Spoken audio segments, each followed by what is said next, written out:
Hello, everyone. I've really been enjoying the presentation of knives and bladed items on the YouTubes of late. Whether it's me doing it or someone else, I'm kind of hooked. So, back again with another little update from the Scolder study. Been spending a lot of time on this one. The handle shape has changed along the way. It was originally this kind of candy wrapper type thing, but we've ended up with this extra kind of finger groove. And generally, the whole thing, because I started out wanting to kind of make a copy slash improvement on this handle, and I was thinking to make it a bit larger overall, a bit thicker and everything. But what I realized is when you shove a blade onto a piece of wood, and you start working on the piece of wood, aside from, as William Collins just pointed out in his latest whittle talk, once you're whittling on something, you can't just kind of keep whittling on it and refining it until there's nothing left. But another thing that I think is going on is that it's like what people talk about, the blade to handle ratio. And I think there's a lot of bunkum about that, because sometimes you want a small blade with a big handle or what have you, so it doesn't have to be a 50-50 thing. But the proportionality, you got to proportion to the blade the appropriate handle. And this is such a slender, slight, slicey blade. Doesn't really call for the kind of bushcrafty style chunky handle that it had last time I showed it, so much as something, that really is, matches the blade, as it were. So I'm pleased with how it's coming along. I've still got some of the original intent going on, but everything is just getting very slimline and lightweight, which is of course good as well, taking weight off, because this is a lightweight knife. There's no sense in heavying it up with the handle messing up your balance point and all that.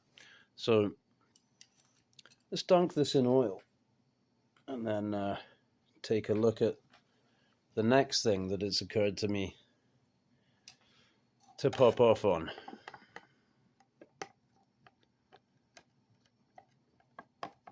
I had oiled it, and the oiling helps when you're working on it. I think if you're kind of doing detail, of course, come a point you just cut through the oily layer, and that's kind of what happened. So then I went back to using water.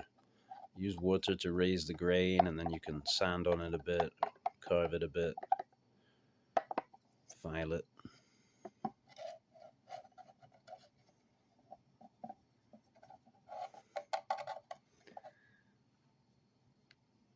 And I also spent a significant chunk of yesterday trying to make a kind of a scabbard for this using the same wood. It was one of the pieces that I split off a bigger chunk, that one of those became this handle, and another piece was really looked even too slight to make a handle, but I figured I could make a sheath out of it. Well, I don't even know where to start out, because it was going to be a sheath where it goes into here and clicks, made of wood. But I just kind of was intuiting my way in, and so I kind of messed it up in the end. These are some bits this is where it was going to click in. Ended up having to go all the way through. I figured, okay, well, I'll put holes in it, and then you'll have like a window, click, but it wasn't looking right through the window. This hollow was too deep compared to what's around it. And anyway, so then I cut these bits off and was going to go for the kind of half leather traditional pulko style.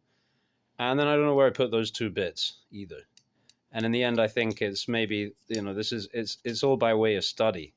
I realized, yes, I could do this. I could make like a hard wooden sheath out of the same material as the handle, with Kydex style retention, However, this being oak, this would be more likely to scratch the blade than other woods, for example. So, you know, just throw that in the fireplace there. Yeah, maybe I'll go with just a basic leather, or with a wooden insert, but you know, that's inside the leather. Or, I don't know. But I'd like to get this kind of, you know, completed and ready for use. Well, I messed that up now with the oil, but show you how the mirror polish is coming along as well.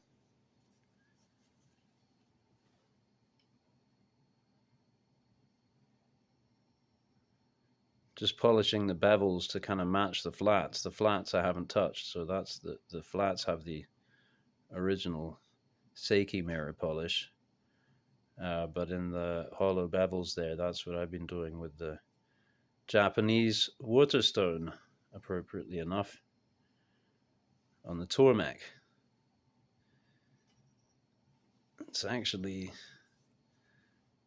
the scratches are a lot easier to see in real life. There you go, you can see some up there, and you know, figure each scratch you see is going to take about a minute, and then add up all the scratches. That's how long it's going to take. Yeah, that's my guesstimate. Just being goofy. So last night I made this quick video about, maybe not quick enough, but video about some straight razors I have kicking around, some of which I started regrinding and repurposing into knives. And today I had this, I've been whittling on this piece of lilac to make another handle, and a crack appeared in it here. So I figured I would try just gluing this on there.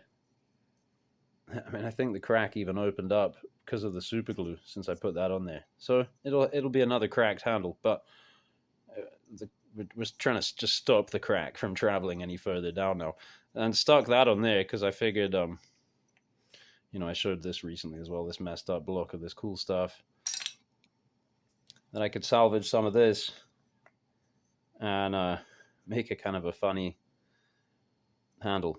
You know, this end I would use less thickness of this material, you know, something like that maybe. But yeah, that was just to kind of really stop the crack and simultaneously, you know, try something with this material. And then I thought, well, you know, now we're pretty close to sticking a blade in there. I wonder whether I've got anything ready. And I remembered about this particular one. And I also remembered, since I got it out, I am 99% sure that this is a Torii Razor Co. You can shoot. You can almost make out the yeah, see, R. There's a Y. There's always a Y. Oh, that's it. That's the E, and that's the Y, and that's a filthy pinky nail. So, right, we have a plan. Kinda.